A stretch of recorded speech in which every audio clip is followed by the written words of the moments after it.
Watch your step. What happened here? You led him straight to us.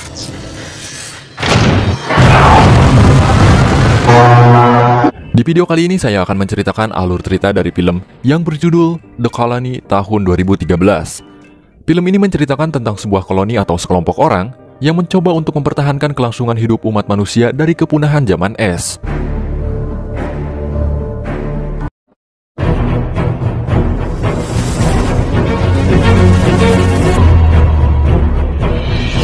Diawali dengan diperlihatkannya sebuah tempat perlindungan milik dari koloni 7 yang nampak hampir daerah sekitarnya tertutupi oleh salju. Kembalinya zaman es di kehidupan umat manusia mengakibatkan kepunahan yang sangat masif. Karenanya sekelompok orang yang bertahan hidup membuat sebuah koloni dalam tempat perlindungan yang lengkap di dalamnya terdapat persediaan sumber daya kehidupan. Semua orang dalam koloni tersebut masing-masing bekerja untuk bertahan hidup. Kemudian scene beralih kepada seorang pria bernama Mason bersama satu orang rekannya yang sedang menyandra seorang pria tua yang telah terjangkit oleh flu. Dikarenakan penyakit flu telah membunuh lebih dari 20 orang anggota koloni hanya dalam jangka waktu 1 minggu, Mason berniat untuk membunuh pria tua tersebut. Namun tak lama kemudian datang seorang pria bernama Sam. Ia menyarankan kepada Mason untuk memberikan pria tua tersebut sebuah pilihan antara dibunuh atau diusir dari markas karena memang peraturannya harus seperti itu. He has a choice. This isn't right.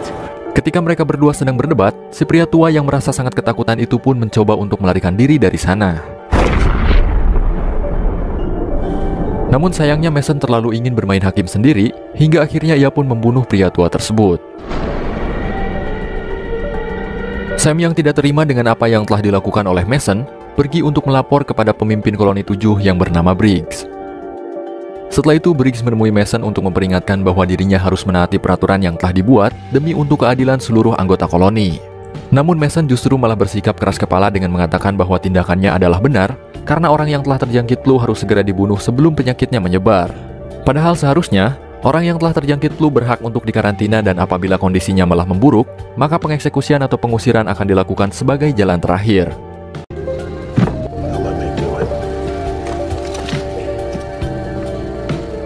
Kemudian Sam bertemu dengan kekasihnya bernama Kai yang sedang melacak titik dari keberadaan mesin pengendali cuaca yang telah terkubur oleh salju. Kai juga mengatakan bahwa di suatu tempat seseorang sedang berusaha memperbaikinya. Setelah itu mereka pergi untuk menemui sebuah pertemuan di salah satu ruangan. Sesampainya di sana, Sam bertemu dengan salah satu rekannya yang bernama Dexter. Terlihat ia sedang menjaga istrinya yang sedang sakit untuk menyuruhnya tidak bersin di tempat tersebut. Awalnya Sam yang mengetahui hal itu menyuruh Dexter dan istrinya untuk pergi ke kamarnya, namun sayangnya Briggs telah datang terlebih dahulu. Di sana ia memberitahukan sebuah informasi bahwa beberapa jam lalu dirinya mendapat sebuah sinyal darurat dari koloni 5. Mengingat kehancuran dari koloni 3 tahun lalu, Briggs berencana untuk mengunjungi tempat dari koloni 5 untuk mengevakuasi mereka. Namun sebelum itu, Briggs meminta 2 relawan untuk ikut bersamanya. Awalnya Briggs meminta Dexter untuk ikut bersamanya, namun Sam yang mengetahui bahwa Dexter sedang menjaga istrinya yang sedang sakit, akhirnya memutuskan bahwa dirinya sendirilah yang akan ikut. Sementara relawan kedua diwakili oleh seorang pria yang bersedia untuk ikut bernama Graydon. Sedangkan untuk kepemimpinan sementara selama Briggs pergi akan diserahkan kepada Kai. Dan nampak ekspresi ketidaksukaan ditunjukkan oleh Mason karena hal itu. Setelah rapat selesai, istri dari Dexter tidak dapat menahan bersinnya sehingga ia pun bersin di sana. Semua orang nampak menjauhinya dan segera pergi dari sana. Kemudian Dexter dan istrinya dibawa ke ruang karantina oleh Briggs untuk diisolasi selama beberapa jam sebelum dilakukan pengetesan. Dan jika hasilnya malah memburuk, tes akan dilakukan untuk memastikan penyakit yang diderita oleh istrinya Dexter. Di sana Briggs juga memperingatkan kepada Mason untuk tidak mengeksekusinya terlebih dahulu sebelum hal buruk telah benar-benar dipastikan akan terjadi. Setelah mempersiapkan semua peralatan yang dibutuhkan, di keesokan harinya Briggs, Sam, dan Graydon pergi dari tempat perlindungan untuk melakukan perjalanan ke tempat koloni 5. Di sana mereka berjalan di tengah tumpukan salju yang nampaknya telah menutupi seluruh permukaan bumi. Dikatakan bahwa awal mula zaman es kembali terjadi dikarenakan dulunya kondisi bumi sangat panas akibat dampak dari bahan bakar. Kemudian para ilmuwan membuat sebuah menara pengendali cuaca, namun suatu hari salju justru malah turun dan tidak pernah berhenti menutupi seluruh isi bumi. Dan singkat cerita saja mereka pun sampai di tempat koloni 5. Dari luar nampak bercak darah di atas tumpukan salju yang berasal dari lubang bangunan koloni 5. Untuk memastikan apa yang telah terjadi, akhirnya mereka bertiga masuk dan turun ke dalam menemui anggota koloni yang tersisa. Setelah masuk, keadaan di dalam ruangan nampak sepi, tidak ada seorang pun yang dapat mereka temukan, seolah semua anggota koloni 5 telah tewas. Hingga akhirnya mereka menemukan sebuah pintu besi, lalu mendobraknya untuk dapat masuk ke dalam. Di dalam ruangan tersebut mereka menemukan seorang pria tua yang nampak sangat ketakutan. Setelah diberi makan dan diinterogasi, pria tua tersebut memberikan sebuah pesan video kepada mereka bertiga. Dalam video tersebut, diperlihatkan seorang pria yang mengaku telah berhasil menemukan mesin pengubah cuaca yang dapat berfungsi dengan baik. Pria tersebut mengatakan bahwa ia telah berhasil mencairkan beberapa bongkahan es dan memiliki tanah yang subur untuk kelangsungan hidup umat manusia. Selain itu, ia juga memberikan titik koordinat dari keberadaannya. Namun si pria tua mengatakan bahwa dulu awalnya koloni 5 juga telah mengirimkan tim untuk menemui tempat tersebut. Namun setelah beberapa hari mencari, mereka sama sekali tidak dapat menemukan tempat tersebut. Dan ketika semua tim dari koloni 5 telah kembali ke tempat perlindungan, tak disangka mereka membawa sesuatu hal yang sangat mengerikan. Maka dari itu, Briggs memutuskan untuk kembali ke tempat perlindungan koloni 7 dengan membawa pria tua tersebut. Namun ketika hendak keluar, si pria tua justru malah kembali mengurung dirinya di ruangan tersebut.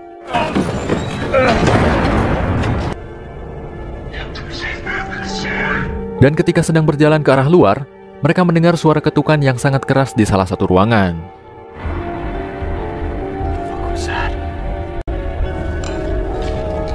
Untuk memastikannya, mereka pun berjalan mengikuti asal suara tersebut. Semakin lama berjalan, mereka semakin dekat dengan sumber suara, hingga akhirnya mereka menemukan sekelompok kanibal yang sedang memotong dan memakan daging dari orang-orang koloni 5.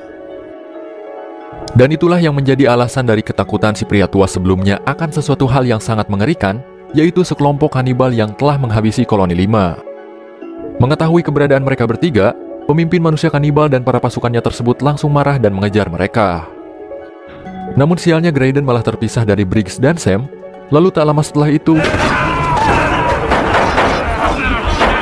Briggs dan Sam yang mengetahui Graydon diserang, langsung segera menghabisi para manusia kanibal tersebut, namun sayangnya mereka terlambat. Dan Graydon telah tewas terbunuh. Setelah itu mereka berdua berlari dengan kembali dikejar oleh para manusia kanibal.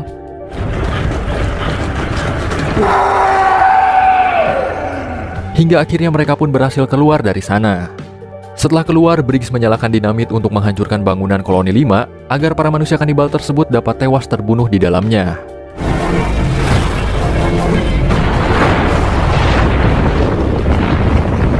Setelah itu mereka pun beristirahat untuk bermalam di sebuah bangkai helikopter.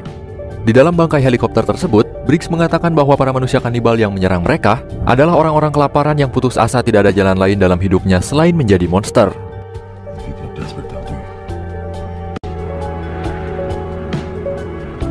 Di keesokan harinya, mereka melihat segerombolan manusia kanibal sedang menuju ke tempatnya.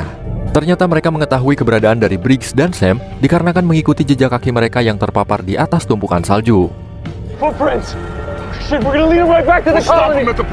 Untuk menghentikan gerombolan kanibal tersebut, Briggs mengajak Sam menuju ke jembatan untuk menyalakan sisa dinamitnya. Namun ketika dinamit tersebut telah dilemparkan, sumbunya padam karena suhu yang sangat rendah. Karena hal itu, Briggs memutuskan kembali untuk menyalakan dinamitnya. Setelah itu, Briggs melawan para kanibal tersebut seorang diri, lalu meledakkan dinamit tersebut bersama dengan tubuhnya.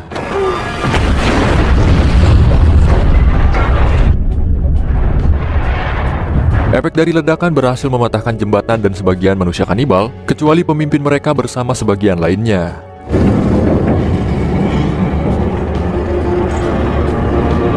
Setelah itu, Sam pulang untuk kembali ke tempat perlindungan dengan melewati badai salju yang sudah pasti akan terasa sangat dingin baginya. Sementara di tempat perlindungan, Mason kembali menyandra seseorang yang tidak lain, itu adalah Dexter bersama istrinya. Tanpa ragu dan tanpa berlama-lama lagi, Mason langsung menembak kepala istri Dexter pada saat itu juga.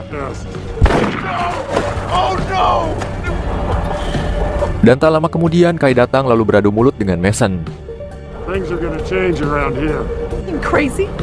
Bersamaan dengan itu, Sam telah sampai dengan kondisi yang sangat lemah. Sam? Melihat keadaan Sam yang seperti itu, Kai langsung menghampirinya dan tak lama kemudian, Mason memukul kepala Kai hingga tak sadarkan diri. Ketika tersadar, Sam langsung diinterogasi oleh orang tua Graydon yang menanyakan soal anaknya. Di sana juga ada Mason yang telah memborgol tangan Sam di atas ranjangnya. Sam memperingatkan kepada Mason bahwa para manusia kanibal tak lama lagi akan segera tiba di tempat perlindungan. Namun dengan kekeras kepalaannya, Mason sama sekali tidak mendengarkan perkataan dari Sam. Ketika Mason berjalan keluar, di ambang pintu ada seorang anak kecil bernama Roman yang secara spontan mencuri kunci borgol dari Mason lalu memberikannya kepada Sam. Setelah melepaskan borgolnya, Sam kemudian menemui Kai yang dikurung di salah satu ruangan.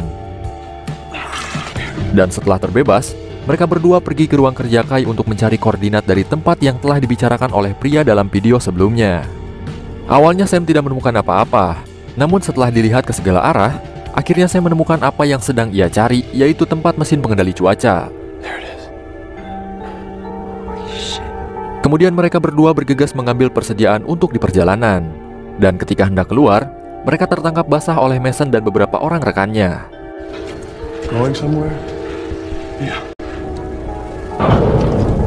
Namun tak lama setelah itu, mereka mendengar suara ketukan keras dari luar. Dan ketika melihat kamera CCTV, ternyata para kanibal telah menerobos masuk ke dalam tempat perlindungan.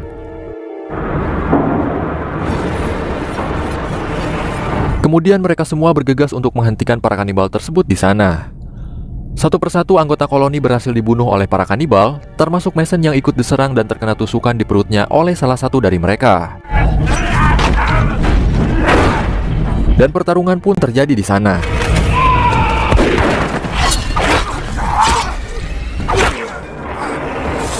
Mason yang berhasil lolos mencoba kabur dan masuk ke salah satu ruangan yang dimana di sana terdapat para anggota koloni 7 yang tersisa. Ketika Sam dan Kai hendak masuk ke ruangan tersebut, Mason terlebih dahulu menutup pintunya sehingga mereka berdua tidak dapat masuk. Namun untungnya salah satu dari anggota koloni tersebut masih berbaik hati untuk memukul Mason lalu membukakan pintunya untuk Sam dan Kai.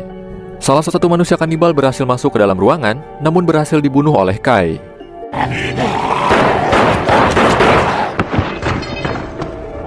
Setelah itu, Sam mengajak Kai bersama para anggota koloni yang ada di sana untuk masuk ke dalam jalan rahasia menuju keluar. Namun Mason sama sekali tidak ingin ikut bersama mereka. Sebelum pergi, Sam memberikan sebuah pistol untuk Mason agar dapat memperlambat kematiannya. Di sana Mason melihat sebuah gas yang nantinya akan ia ledakan untuk memusnahkan para manusia kanibal tersebut.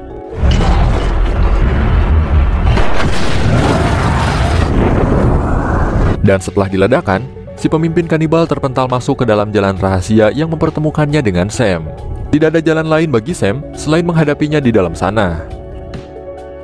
Kemudian mereka berdua terjatuh ke salah satu ruangan dan Sam dipukuli habis-habisan oleh si pemimpin kanibal tersebut.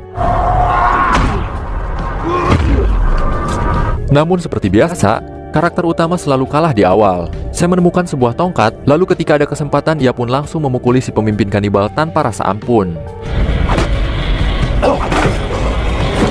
Ketika sudah lelah memukulinya dan Sam hendak pergi, ternyata pemimpin kanibal tersebut masih hidup lalu menggenggam kaki Sam.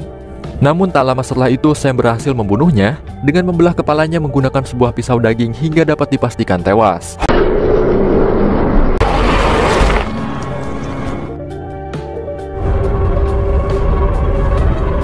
Di sisi lain, Kai dan para anggota koloni yang tersisa telah berhasil keluar. Kemudian mereka melihat tempat perlindungannya telah hancur. Dan tak lama kemudian, Sam akhirnya dapat keluar dari sana.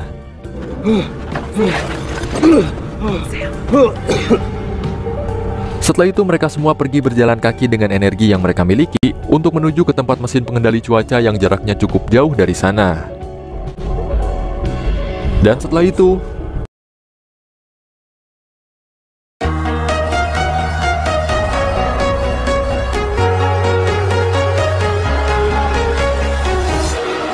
walking alone, the streets are empty. The only thing I can see is my own silhouette. I'm getting stronger, step by step. The clock is ticking, but there's no time for me.